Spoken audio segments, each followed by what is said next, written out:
প্রথম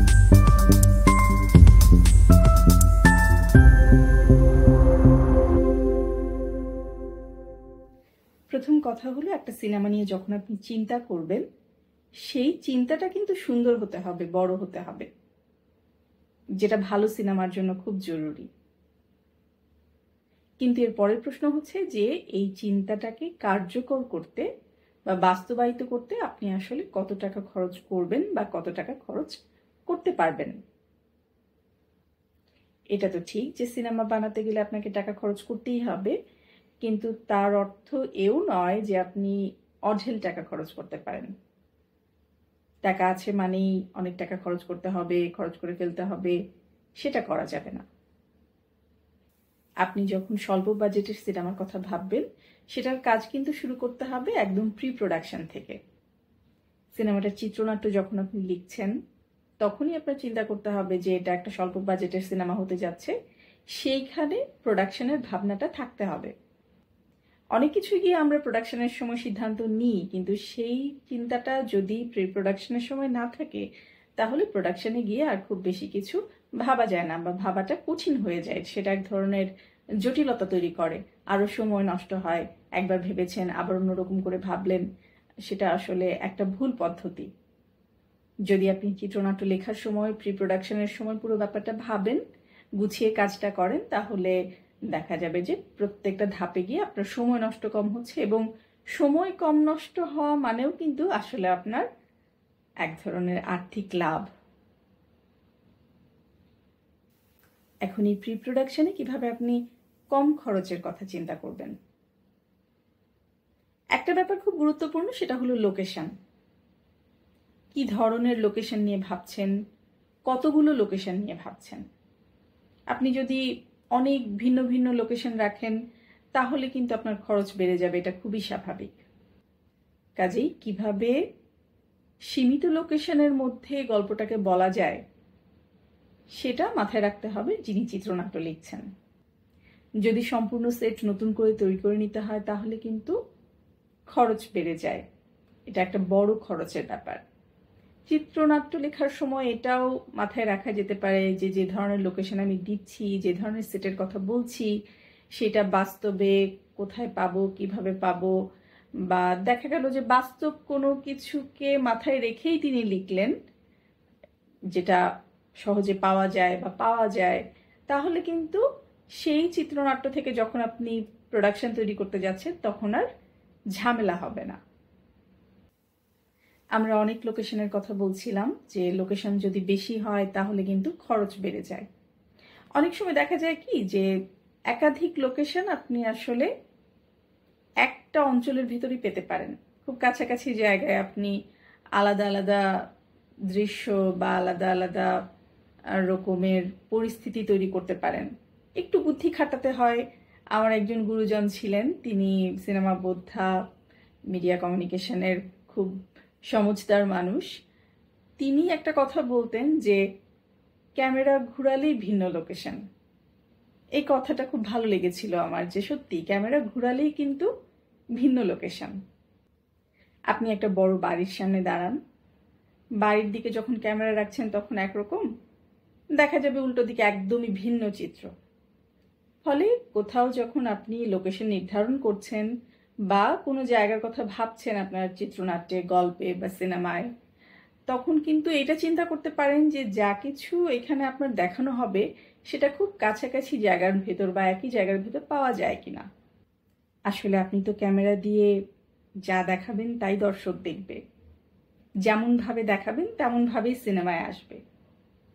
জরুরি এইটা না যে আপনি সত্যি সত্যি দৌড়ে অনেক দূর চলে গেলেন। জরুরি এইটা যে সিনেমায় যেন মনে হয় আপনি অনেক দূর গেছেন, ভিন্ন ভিন্ন জায়গায় গেছেন, ভিন্ন ভিন্ন অবস্থানে কাজটা হয়েছে। গল্পের ভিতর, সিনেমার ভিতর সেই বোঝানোটা আসলে কঠিন কিছু না, বুদ্ধি খাটাতে হয়। টাকা খরচের চেয়েও সিনেমা বানাতে যেটা জরুরি, সেটা হচ্ছে বুদ্ধি। যদি আমরা কোনো কিছু বুদ্ধি খাটিয়ে না বের করতে পারি, তাহলে শুধু টাকা দিয়ে সেখানে আসলে আমরা কিছুই করতে পারবো না। ভিন্ন লোকেশন দেখানোর ক্ষেত্রে, ভিন্ন সেট দেখানোর ক্ষেত্রে এই বুদ্ধি খাটানোর ব্যাপারটা খুবই খাটে। এবার আসি চরিত্র প্রসঙ্গে। আপনি যদি অনেক চরিত্র নিয়ে কাজ করতে চান তাহলে কিন্তু আপনার খরচ বাড়বে। যদি আপনি স্বল্প চরিত্রের ভেতর, কম সংখ্যক চরিত্রের ভেতর আপনার গল্পকে রাখেন, সিনেমাকে রাখেন, চিত্রনাট্যকে রাখেন, তাহলে স্বাভাবিকভাবেই আপনার খরচ কমে আসবে।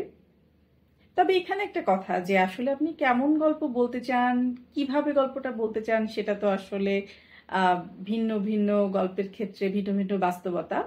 কাজেই বেশি চরিত্র প্রয়োজন হলে তো রাখতেই হবে। সেক্ষেত্রেও ওই একই কথা আমি বলবো যে বুদ্ধি খাটিয়ে অনেক সময় অনেক চরিত্র দেখাতে পারবেন, অনেক মানুষ দেখাতে পারবেন, বা অনেক মানুষ আছে এটা বোঝাতে পারবেন কম অর্থ খরচ করেই। সেটা আমরা যখন প্রোডাকশন নিয়ে কথা বলবো তখন আবার আলাদা করে বলবো।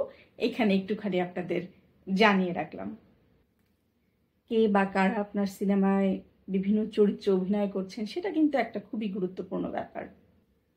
অনেক সময় দেখা যায় যে তারকা খ্যাতি সম্পন্ন অভিনেতাকেই আমরা অধিক গুরুত্ব দিয়ে থাকি।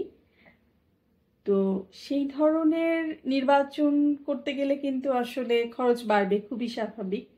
কিছু ব্যতিক্রম উদাহরণ আছে, সেগুলো সবসময় খাটে না, যে তারকারা ভালো চিত্রনাট্যে বা ভালো নির্মাতার সাথে কম পারিশ্রমিকে অভিনয় করছেন, বা বিনা পারিশ্রমিকেও হয়তো অভিনয় করতে পারেন, করেছেন, এমন গল্প আছে, উদাহরণ আছে। কিন্তু সেসব আসলে খুবই ব্যতিক্রম উদাহরণ, সেগুলো নিয়ে ভাববো না। আমরা ভাববো অন্যভাবে, যে আমার বাজেট এবং আমার গল্প, আমার সিনেমা কি দাবি করে। এখানে আসলেই খুব চরিত্রের পেছনে অনেক খরচ করাটা জরুরি কিনা, নাকি আমরা কম বাজেটে ভালো অভিনয় বা ঠিকঠাক অভিনয় কিংবা সঠিক চরিত্র নির্বাচনের মাধ্যমে বাজেট কমিয়ে আনতে পারি, এই রকম পরিস্থিতি তৈরি করা যায় কিনা, এইগুলো আসলে ভাবতে হবে সমস্ত ইগো বাদ দিয়ে।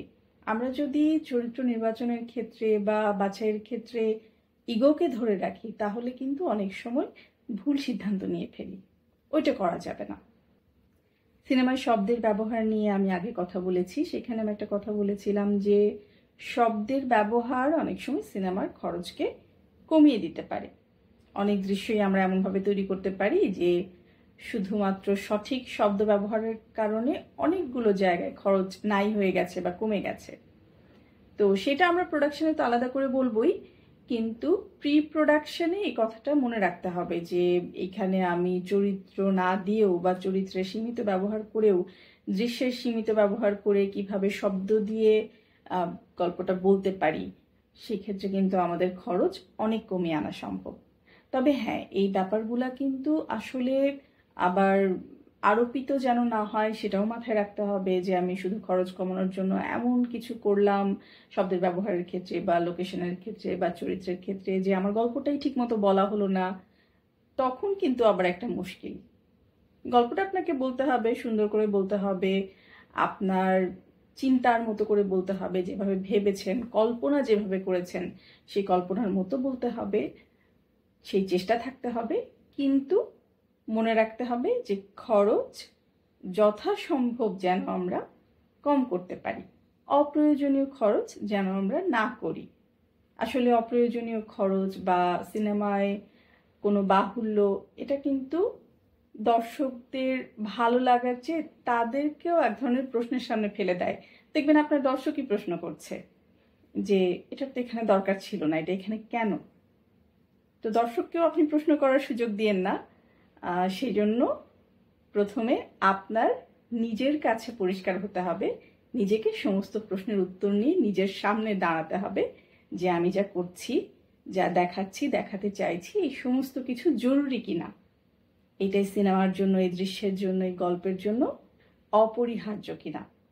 তাহলে দেখবেন যে একদম ন্যূনতম বাজেটে আপনি সিনেমা বানাতে পারছেন, আবার সেই সিনেমা ভালো সিনেমা হচ্ছে, সুন্দর সিনেমা হচ্ছে, আপনার কল্পনার মতো সিনেমা হচ্ছে। এর পরের পর্বে আমি প্রোডাকশন নিয়ে কথা বলবো, যে একটা স্বল্প বাজেটে সিনেমা তৈরি করতে হলে প্রোডাকশনের কোন কোন দিকে নজর রাখতে হয়। সবাইকে অনেক ধন্যবাদ।